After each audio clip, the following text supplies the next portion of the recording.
बच्चों नमस्ते, कैसे हैं आप सब। क्लास 10th मैथमेटिक्स अप्रैल 2021 का प्रश्न पत्र हम हल कर रहे हैं। इस प्रश्न पत्र में इस वर्ष कोविड की वजह से दो पार्ट आए थे, जिसमें 50% पेपर जो है मल्टीपल चॉइस का था, ऑप्शनल क्वेश्चन था, और जिसमें ऑब्जेक्टिव क्वेश्चन थे, और 50% सब्जेक्टिव। तो आज हम इस ऑब्जेक्टिव क्वेश्चन को हल कर रहे हैं।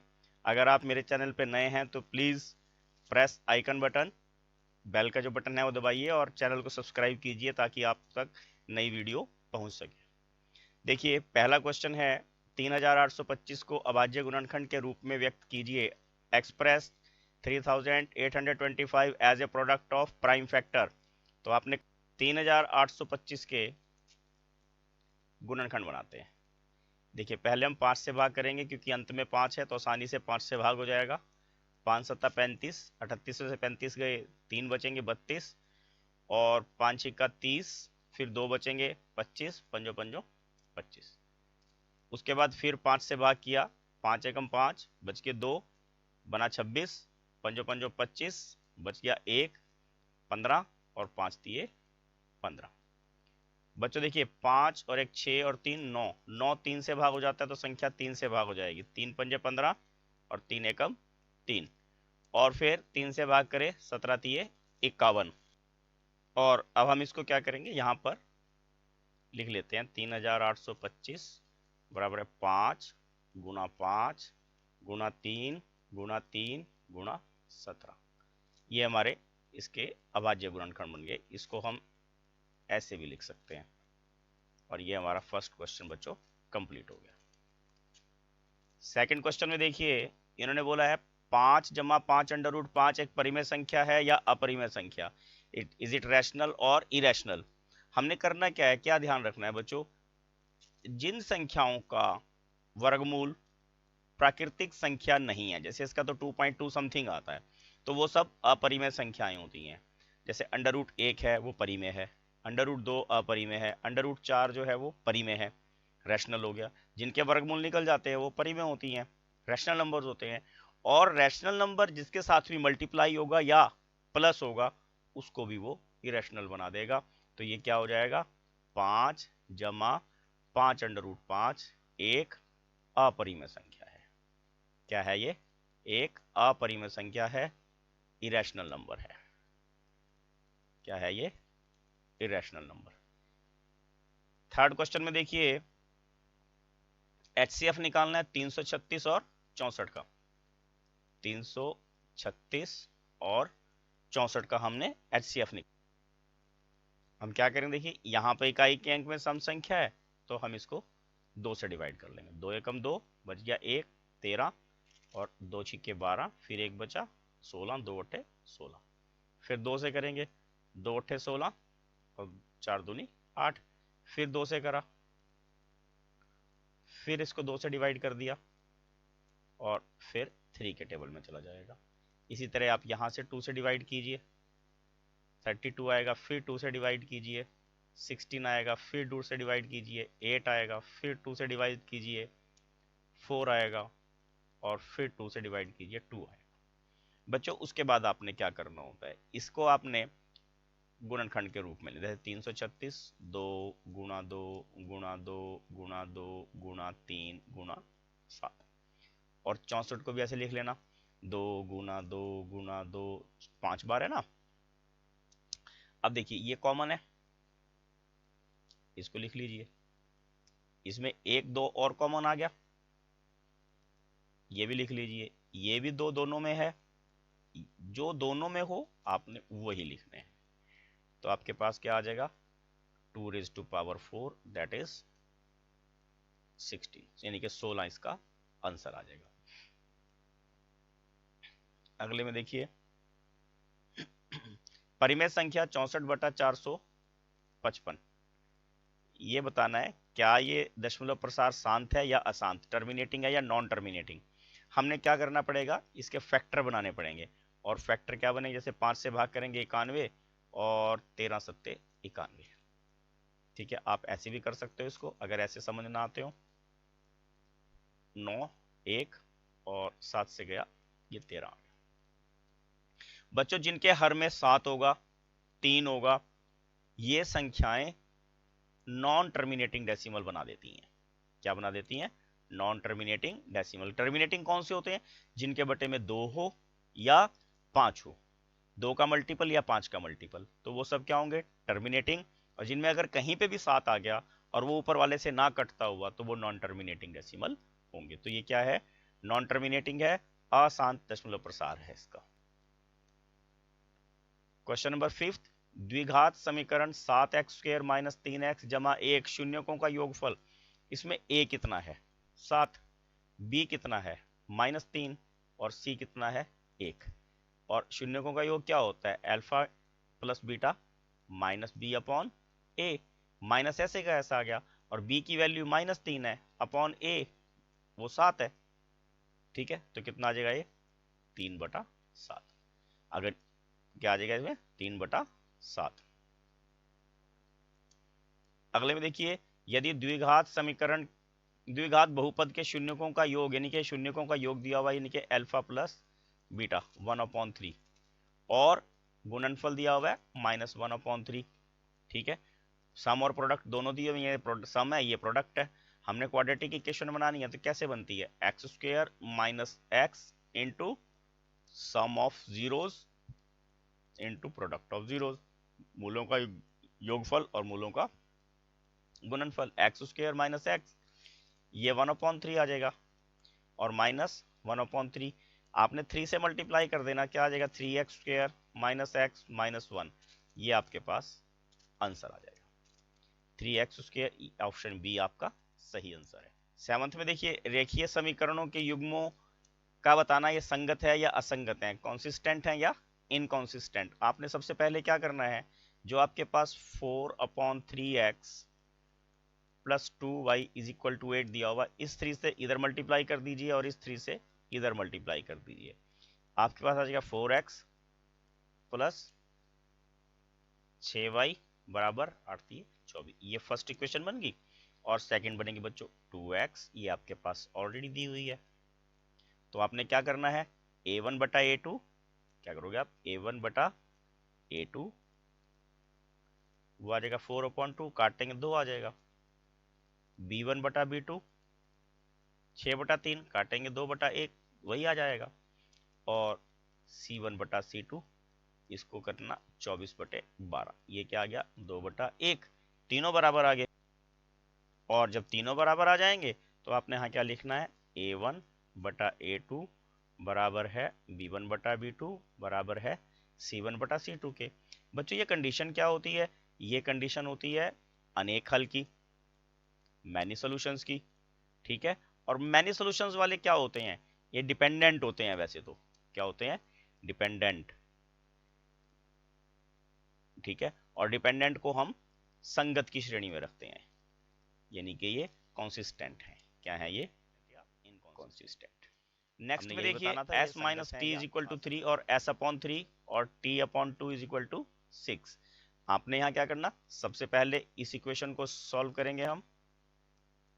आपको दोनों तरीके बताएंगे, जो इजी है वो भी और जो ट्रेडिशनल मेथड है वो भी। आपने क्या करा? 6 इसका एलसीएम आएगा, 6 से सभी पदों को मल्टीप्लाई कर दिया, और ये आपके पास है s minus t is equal to 3। ये ऊपर 2 था, यहाँ हमने दो सबको 2 से मल्टीप्लाई कर दिया, और यहाँ हमने लिख दिया 6। ये कट कर दिया, ये आ गया 5t इज इक्वल टू 30 और t is equal to 30/5 that is 6। अब देखो t6 केवल एक जगह है, तो इसका मतलब आंसर हमारा यही है। अगर हमने ये भी कैलकुलेशन ना करनी हो तो हम यहाँ से भी देख के ऐसे भी कर सकते हैं। s और t में 3 का डिफरेंस होना चाहिए, यहाँ 2 का डिफरेंस है, यहाँ 3 का है, परंतु s छोटा है, s बड़ा भी होना चाहिए क्योंकि s पहले है। तो हमारा सी ऑप्शन इसका सही आंसर, बिना देखे भी हम बिना कैलकुलेशन के भी निकाल सकते हैं। अगले में देखिए, 6x² minus x minus 2 is equal to 0। क्या कहा इन्होंने? गुणनखंड बनाइए, फैक्टराइज कीजिए। आप क्या करेंगे? 6 से 2 को मल्टीप्लाई कर देंगे, क्या आ जाएगा आपके पास? 12। 12 के आपने सभी फैक्टर बना लेने हैं, ये हमें 6th क्लास में सिखाए जाते हैं। ठीक है ना, तो ये हमारे पास 3 और 4 आ जाएंगे। तो हमने क्या करना?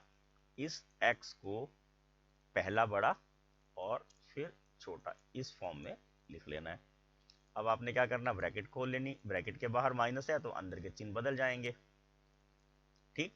और फर्स्ट टू में से और सेकंड टू में से अलग अलग कॉमन निकाल लेना। देखिए फर्स्ट टू में क्या कॉमन निकलता है 2x, तो अंदर आ जाएगा 3x माइनस 2। आपने क्या ध्यान रखना है, जो दो डिजिट के दो दो स्टेप है उनके बाद जो साइन है वो वही का वही है, इनके प्लस वैसे का वैसा आपने कैरी ऑन करना है। और जो संख्या यहाँ ब्रैकेट में है यहाँ पर भी वही संख्या ब्रैकेट में आनी चाहिए, आपने यही देख के लिख देनी है। अब देखिए यहाँ 3x था, यहाँ भी 3x था, तो दोनों में कुछ भी कॉमन नहीं निकलता, तो एक कॉमन निकलेगा। तो कितना निकलेगा, एक कॉमन निकल जाएगा। अब देखिए उसके बाद क्या होगा, दोनों में 3x है तो 3x माइनस 2 बाहर आ गया और अंदर एक अलग बन गया हमारे पास दो गुणनखंड करना है, और हमारे पास 3x माइनस 2 और 2x प्लस 1 इसके गुणनखंड आ जाएंगे। अब नेक्स्ट में देखिए, अब हम यहाँ क्या करेंगे, इसमें इन्होंने कहा द्विघात समीकरण के मूल बताइए, the roots of quadratic equation. Equation क्या है हमारे पास, 2x square plus x minus 6 is equal to 0। आपने इस 2 से इसको 6 को मल्टीप्लाई कर देना, सेम पहले सम की तरह ही आ गया 12, और 12 के आपने उसी फॉर्म में फैक्टर बना लेने हैं, उसके सभी गुणनखंड लिख लेने हैं। अब आप क्या देखेंगे बच्चों कि यहाँ जिनमें अंतर 1 हो, 3 और 4 है उसमें अंतर 1 है, वो हमने यूज कर लिया, plus 4x minus 3x minus 6 बराबर 0। अब हम क्या करेंगे, ब्रैकेट खोल लेंगे, 2x square plus 4x minus 3x minus 6 is equal to 0, और 2x कॉमन निकाल दिया, अंदर रह गया x प्लस 2। ये माइनस ऐसे कैसे कैरी करनी है, जो यहाँ ब्रैकेट में संख्या है यहाँ पे भी वही आनी चाहिए, ठीक। अब इन देखो 3x था, यहाँ रहा x, तो इसका मतलब 3 बाहर निकालना पड़ेगा हमें, और ये आ जाएगा हमारे पास 2x माइनस 3 और x plus 2 is equal to 0। अब हम क्या करेंगे, दोनों को अलग अलग 0 के बराबर रख लेंगे। क्या करेंगे, अब इसको हम दोनों को अलग अलग 0 के, क्योंकि हमने x की वैल्यू निकालनी है ना, रूट्स तो उसे ही बोलते हैं। हम क्या करेंगे, 2x minus 3 is equal to 0, 3 की साइड चेंज करेंगे तो साइन भी चेंज करेंगे, ठीक है। ये 3/2 आ जाएगा, और सेकंड में x प्लस 2 बराबर 0 और x बराबर माइनस 2, ये आंसर आ गया -2 और 3/2। 11 सम में देखिए, द्विघात समीकरण 3x स्क्वायर जमा kx जमा 3 बराबर 0 के मूल समान हो तो k का मान क्या होगा, the roots of quadratic equation are equal. जब बच्चों रूट्स इक्वल होते हैं तो d की वैल्यू 0 होती है, यानी कि b square minus 4ac is equal to 0। अब यहाँ b कितना है, k, यानी कि k का स्क्वायर माइनस 4, a कितना है 3, और c कितना है वो भी 3, इक्वल टू 0। आप इन तीनों को गुना कर देंगे, ठीक है, और ये आ गया 9 चौका 36 बराबर 0।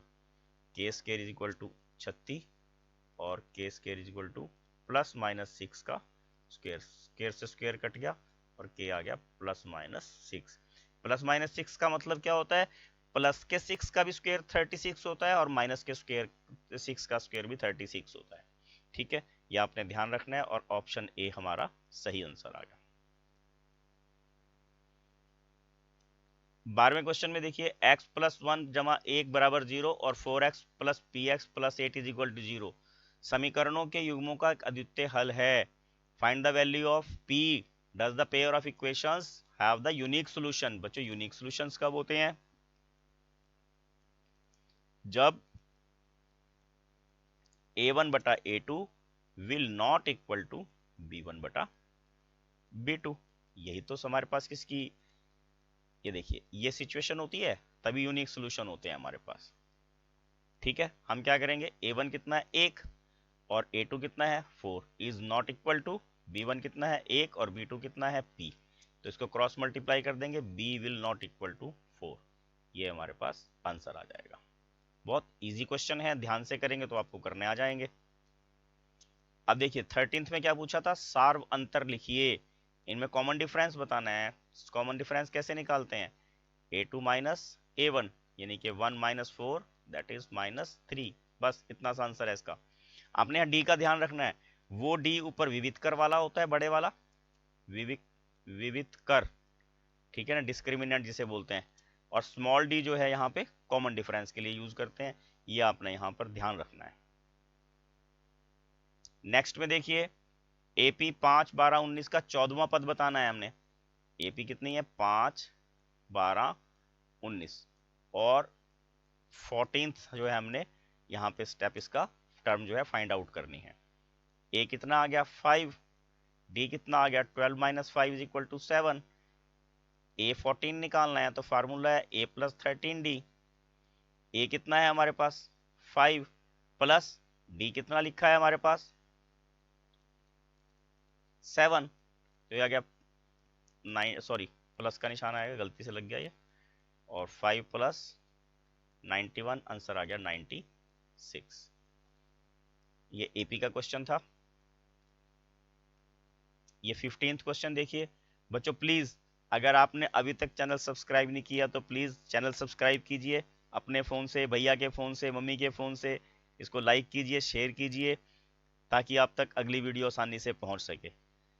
देखिए यहाँ हमने पहले 50 प्राकृतिक संख्याओं का योगफल निकालना है। प्राकृतिक संख्याएं क्या होती हैं? 1 2 3 4 5, 50 प्राकृतिक संख्याएं हैं। तो ए कितना आ गया? 1। डी कितना आ गया? 1। एन कितना आ गया? 50। और ए एन कितना आ गया? वो भी 50। लास्ट टर्म होती है ए एन। और निकालना क्या हमने? सम निकालना है S50।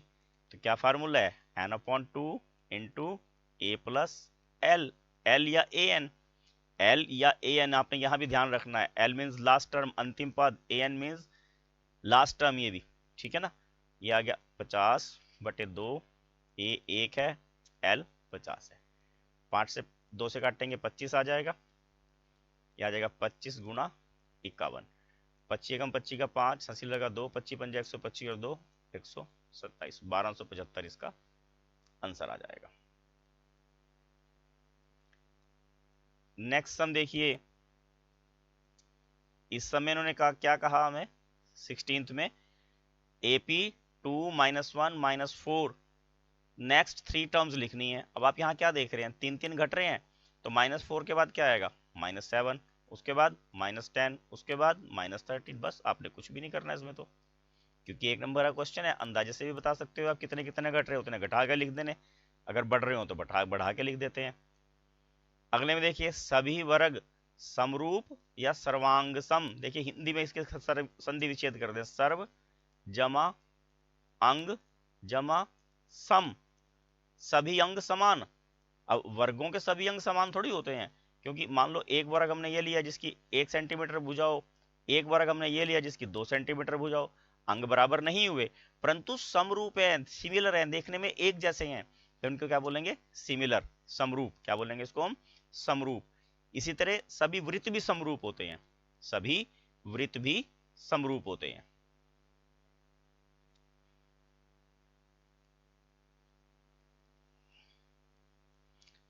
एटीन्थ क्वेश्चन देखिए।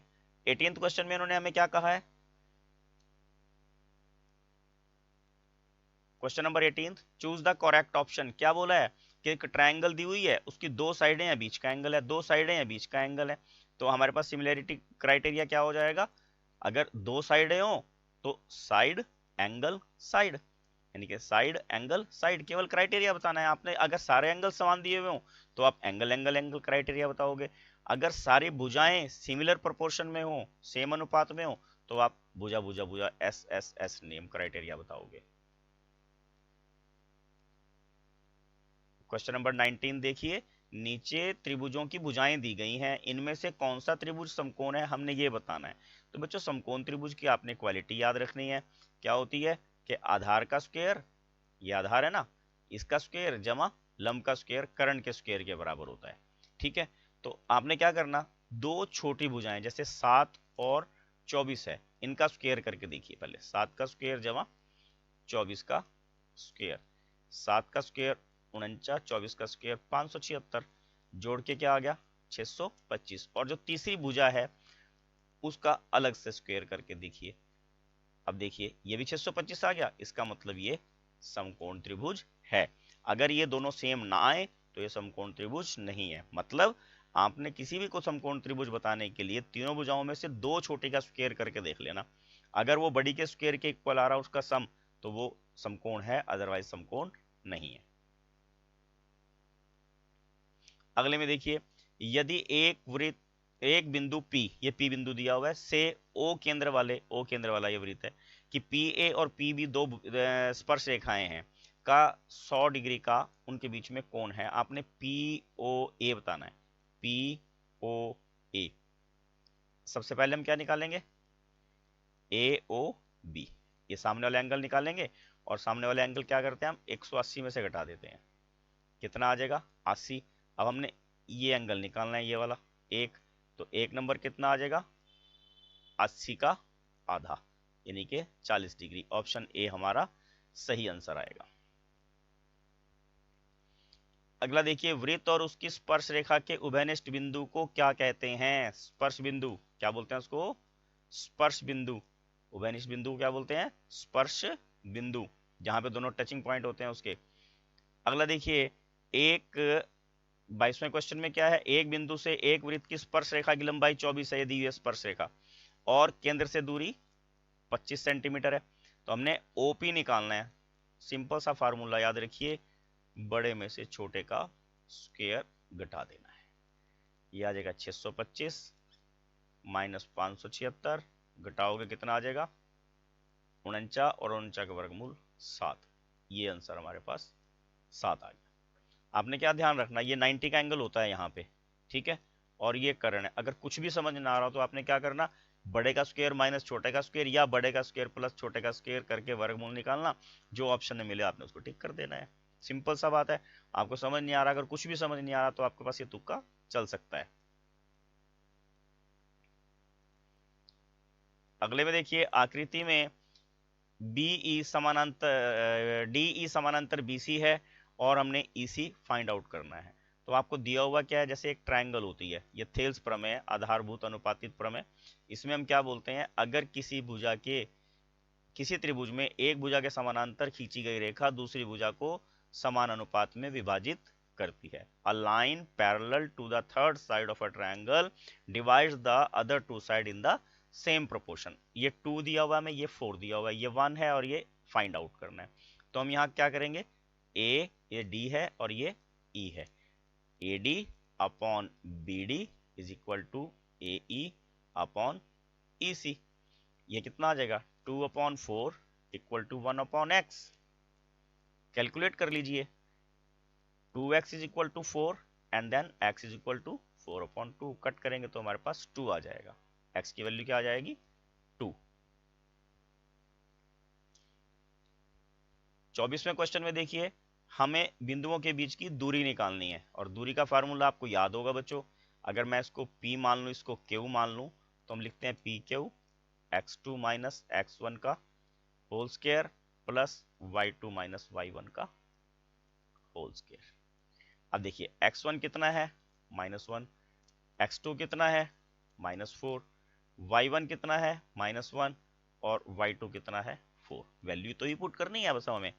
देखिए 4 माइनस x1 क्या है -1 है, तो इसको हम +1 कर देंगे, प्लस y2 4 है, y1 कितना है -1, तो इसको हम प्लस कर देंगे, क्योंकि दो साइन हो जाएंगे, -3 का स्क्वायर प्लस 5 का स्क्वायर। अब 3 का स्क्वायर कितना हो जाएगा 9, यहाँ भी अंडर रूट लगाना रहेगा, क्या आ जाएगा हमारे पास √34। क्या आंसर आ गया हमारे पास √34। अगला देखिए, वह अनुपात जिसमें बिंदुओं को मिलाने वाला रेखाखंड x अक्ष पर विभाजित होता है। The ratio in which the x axis divides the line segment joining the 1 -5 and b -4 is, क्या होगा? हमने रेशो निकालनी है। क्या निकालनी है हमने? रेशो, अनुपात निकालना है। अनुपात का सूत्र तो याद रखना पड़ेगा आपको। देखो आपको सिंपल तरीका बताता हूं, आपने m1 प्लस m2 ऊपर और नीचे 2 बार लिख लेना, आपको बिल्कुल आसानी से याद हो जाएगा सूत्र। याद मतलब ऐसे रटना नहीं पड़ेगा आपको।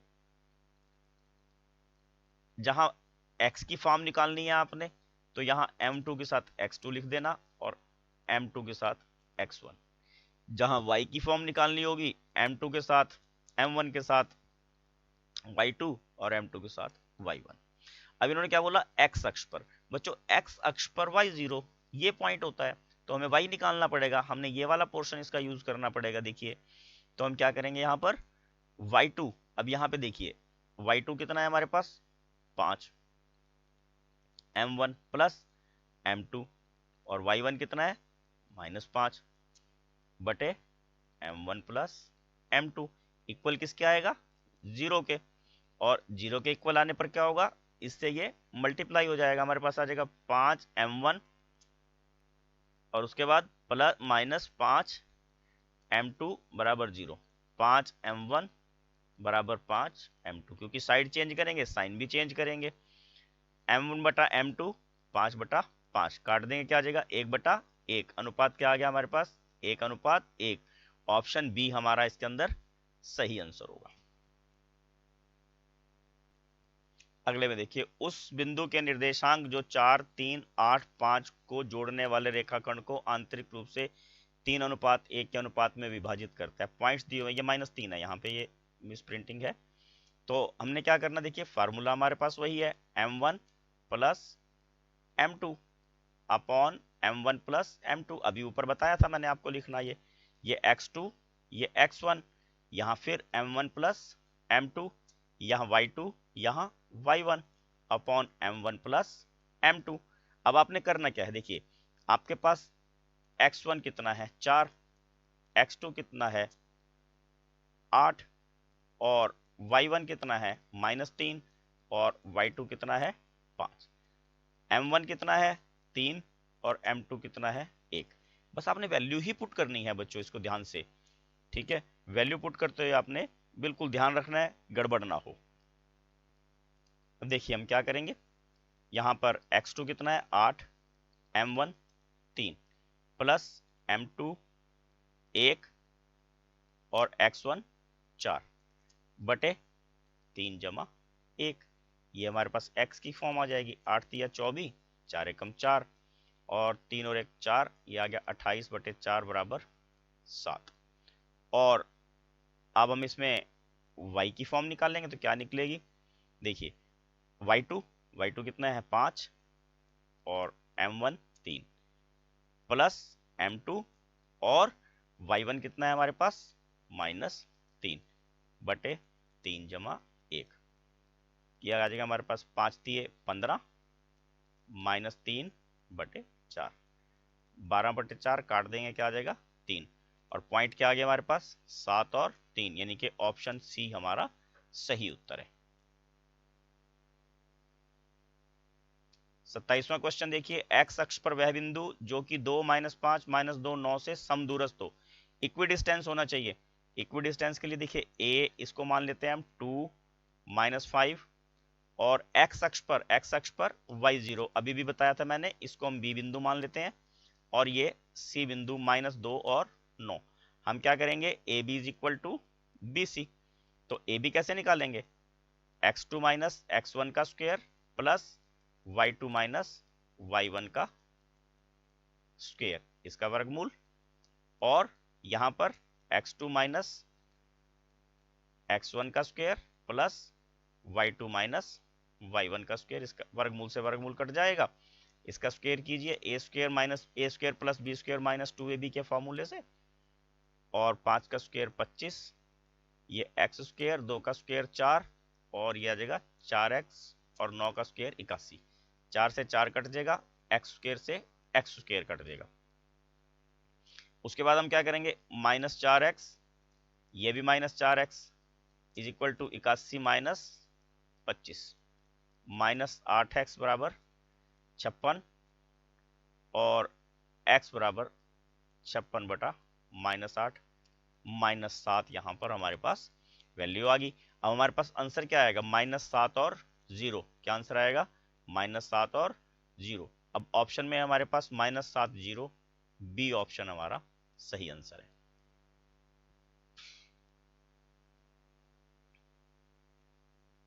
अब 28वां क्वेश्चन देखिए, सीकेंट थीटा दिया हुआ हमें 13, क्या दिया हुआ सीकेंट थीटा 13। आपको याद होगा, लाला आम लाया, कच्चे कच्चे आम लाया, पंडित बद्री प्रसाद हर हर बोल। उसके अकॉर्डिंग हमारे पास सीकेंट थीटा जो है वो क्या होता है, हाइपोटेन्यूज अपॉन बेस। यानी कि अगर हम यहाँ ट्रायंगल बना लें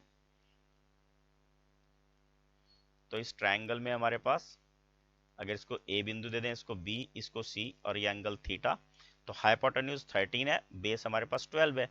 तो सबसे पहले हमें बीसी फाइंड आउट करना पड़ेगा, ठीक है ना। हाइपोटेन्यूज का स्क्वायर यानी कि कर्ण का स्क्वायर माइनस आधार का स्क्वायर, और इसको हम घटाएंगे, कितना आ जाएगा 25, और 25 का वर्गमूल कितना होता है 5, यानी कि परपेंडिकुलर कितना आ गया 5। हमने बताना है साइन थीटा। साइन थीटा का फार्मूला क्या होता है, परपेंडिकुलर बटा हाइपोटेन्यूज यानी कि 5/13। ये हमारा आंसर आ जाएगा।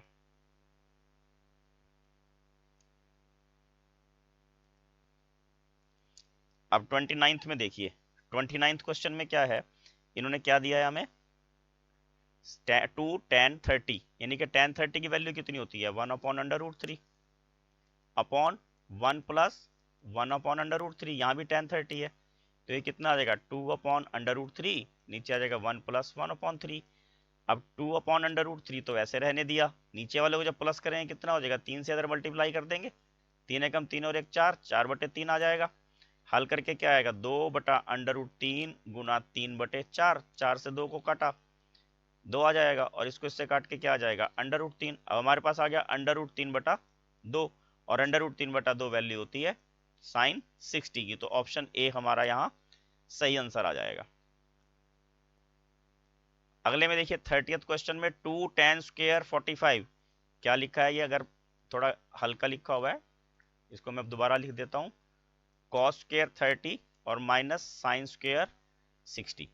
अब टेंजेंट 45 की वैल्यू 1 होती है, cos 30 की वैल्यू √3/2 होती है, और sin 60 की वैल्यू भी √3/2 होती है। टेबल आपको ध्यान होना चाहिए, दोनों कट जाएंगे, और 1 का स्क्वायर 1, और ये हमारे पास 2 आंसर आ जाए। बिल्कुल सिंपल क्वेश्चन है ये।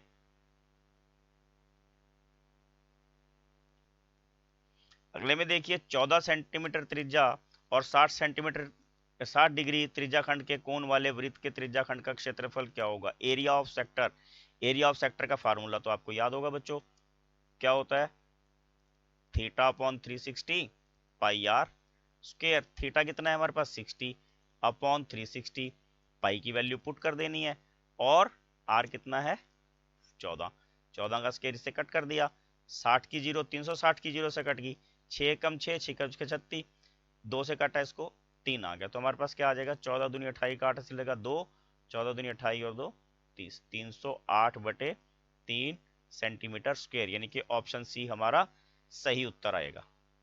अगले में देखिए 32वां क्वेश्चन, एक घड़ी की मिनट की सुई की लंबाई 7 सेंटीमीटर है, 15 मिनट में बनाए गए भाग का क्षेत्रफल ज्ञात कीजिए। Length of minute hand is 7 centimetre, यानी कि आर कितना है 7 centimetre. The area swept by minute hand is 15 minutes. बच्चों 1 मिनट में कोई भी घड़ी 6 डिग्री का कोण बनाती है, तो एंगल कितना हो गया 90 का। बिल्कुल ऊपर के क्वेश्चन की तरह ही है, वही फार्मूला लगना है, केवल यहाँ पे उन्होंने टेक्निक में आपको फंसाने के लिए 15 मिनट बोल दिया। तो 90/360 गुना 22/7 गुना 7 गुना 7, कैलकुलेट कीजिए इसे, 7 से 7 काट दीजिए, 90 की जीरो 360 की जीरो से कट गई, 9 एकम 9, 9 चौका 36, ये 2 आया, और ये कट के 11 आया। आंसर क्या आ गया आपके पास 77/2 सेंटीमीटर स्क्वायर। नेक्स्ट में देखिए 21 सेंटीमीटर की ऊंचाई और 5 सेंटीमीटर आधार की त्रिज्या वाले लंब बेलन का आयतन ज्ञात कीजिए। Volume of right circular cylinder, क्या फार्मूला होता है बेलन के आयतन का, फार्मूला क्या होता है बेलन का आयतन, पाई आर स्क्वायर एच। क्या होता है पाई आर स्क्वायर एच, 22/7 गुना 5 गुना 5 गुना 21, इसके काटा 3 आया, 25 25 या 75, 75 दूनी 150, और 150 11 से गुना करेंगे 165, ये आ जाएगा आपके पास। ये आपको मल्टीप्लीकेशन खुद आनी चाहिए करनी बच्चों। नेक्स्ट में देखिए त्रिज्या 8 सेंटीमीटर वाले गोले का आयतन ज्ञात कीजिए। Volume of sphere, volume of sphere का फार्मूला क्या होता है 4/3 पाई आर क्यूब। अब 4/3 ऐसे लिखिए, पाई की वैल्यू लिखिए, आर 8 आएगा, इसको मल्टीप्लाई कर दीजिए, इसमें से कटेगा तो कुछ भी नहीं, अपॉन में 21 आएगा, 8 8 64, 64 512, और 512 को 4 से मल्टीप्लाई करेंगे 2048, और फिर 2 से मल्टीप्लाई करेंगे 4096, और फिर 11 से मल्टीप्लाई करेंगे। ये मैंने अपने शॉर्ट हैंड मेथड से किया, आप अपने हिसाब से इसको कर सकते हैं। ठीक है, उसके बाद देखिए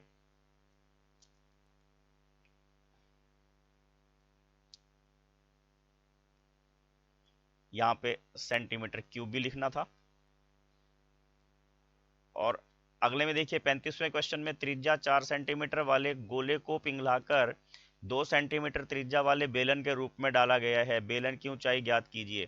तो क्या करना है, volume of cylinder will be equal to volume of sphere. Volume of cylinder कितनी होती है, पाई बड़ा आर स्क्वायर इंटू एच, और वॉल्यूम ऑफ स्फीयर होती है 4/3 पाई आर क्यूब। आर दोनों के अलग अलग हैं, इसलिए हमने इनको छोटा और बड़ा लिया, पाई से पाई कट गया। और यहाँ पर ये जो आर है हमारे पास सिलेंडर का आर, वो कितना दिया हुआ है, 2 सेंटीमीटर। तो 2 गुना एच 4/3, और बेलन का कितना दिया हुआ है हमें, गोले का सॉरी, 4, 4 गुना 4, इसको कैलकुलेट कर लेंगे हम। ये कितना आ जाएगा हमारे पास, 16 256 बटे 3 गुना 1/4, 1/2 गुना 2, 2 बार लिख लेते हैं इसको हम, फिर याद रहेगा। इसको कट किया 128, इसको कट किया 64, और हमारे पास आंसर आ जाएगा 64/3 सेंटीमीटर क्यूब, सॉरी सेंटीमीटर। और ये ऑप्शन हमारा बी ऑप्शन हमारा सही आंसर आएगा। नेक्स्ट में देखिए, उस घटना की प्रायिकता जो घटित नहीं हो सकती 0 होती है, ऐसी घटना को क्या बोलते हैं हम, अनिश्चित घटना। क्या बोलते हैं इसको हम, अनिश्चित घटना। और इंग्लिश में क्या बोलेंगे इसको हम, इम्पॉसिबल। क्या बोलते हैं इसको, इम्पॉसिबल इवेंट। ठीक है, बस इतना फिलिंग द ब्लैंक्स था ये। देखिए, निम्न में से कौन सी संख्या की किसी की प्रायिकता नहीं हो सकती। अब यहाँ पे देखिए, प्रायिकता 0 और 1 से बीच में होती है, ना तो 0 से छोटी होनी चाहिए ना 1 से बड़ी। अब ये तो 0 से छोटी है, तो बी ऑप्शन हमारा सही आंसर है। बच्चों, अगर अभी तक आपने मेरा चैनल सब्सक्राइब ना किया हो तो please like share and subscribe my channel. भैया के फ़ोन से, मम्मी के फ़ोन से, पापा के फ़ोन से, जल्दी से, इसमें आपका कोई नुकसान नहीं होगा। बच्चों देखिए, एक पासे को एक बार फेंका जाता है, एक अभाज्य संख्या आने की क्या प्रायिकता हो गया, डाइस है थ्रोन। देखिए डाइस में क्या क्या होता है, 1 2 3 4 5 6, यही होते हैं ना। और प्राइम नंबर क्या होते हैं, अभाज्य संख्या है 2 3 और 5। तो प्रोबेबिलिटी ऑफ प्राइम नंबर, अभाज्य संख्या कितनी होगी, टोटल 3 है ना, 3/6 कट कर देंगे, कितना आ जाएगा, 1/2। क्या आंसर आ गया, 1/2। अगले में देखिए, माध्य निकालना है हमने, 0 से 4 दिया हुआ है, सबसे पहले एक्स आई निकालते हैं ना, मैं शॉर्ट हैंड से ही कर रहा हूँ। एक्स आई निकालेंगे, 2 आ जाएगा, 4 और 2, 4 में 0 जोड़ा 4, 4 2 से भाग करा 2, 8 और 4 12, 12 का आधा 6, 4 4 बढ़ रहे हैं, तो यहाँ पे भी 4 बढ़ा देंगे, यहाँ पे भी 4 बढ़ा देंगे, यहाँ पे भी 4 बढ़ा देंगे, और इन दोनों को गुना कर देंगे, 5 दूनी 10, 6 चौका 24, 10 पंजे 50, 14 दूनी 28, और 18 चौके 72। इन सबको जमा करो, 5 और 4 9, 9 और 5 14, 14 और 2 16, 16 और 4 20। इसी तरह इनको जमा करो, 10 और 24 34, 34 और 50 84, और 84 और 28 112, और 112 और 72 184। तो हम क्या करेंगे, 184/20, ये 2 से इसको कट कर देंगे, 9.2, ऑप्शन ए हमारा सही आंसर आ जाएगा। देखिए, इनमें किसी गेंदबाज द्वारा 10 क्रिकेट मैचों में से लिए गए विकेटों की संख्या दी हुई है, हमने बहुलक बताना। बहुलक क्या होता है, ज्यादा बार आता है, तो इसको पहले हम असेंडिंग या डिसेंडिंग ऑर्डर में लिख लेंगे। सबसे पहले 0 कट की, 0 लिख लिया, 1 कट किया 1 लिख लिया, ये 1 कट किया, ये 1 लिख लिया, ये 2 कट किया 2 लिख लिया, ये वाला 2 लिख लिया, फिर ये 2 कट किया, ये लिख लिया, अब 3 कट किया 3 लिख लिया, उसके बाद 4 है 4 लिख लिया, उसके 2 5 बच गए, ये दोनों लिख लिए। अब देखिए सबसे ज्यादा बार क्या आया है, 2, तो आंसर क्या आ गया हमारे पास 2। तो क्या मॉड क्या आ जाएगा 2, बहुलक क्या है इसका 2। तो हमारा प्रश्न पत्र बच्चों यहाँ पूरा हो जाता है। Please like share and subscribe my channel. Thank you, have a nice day.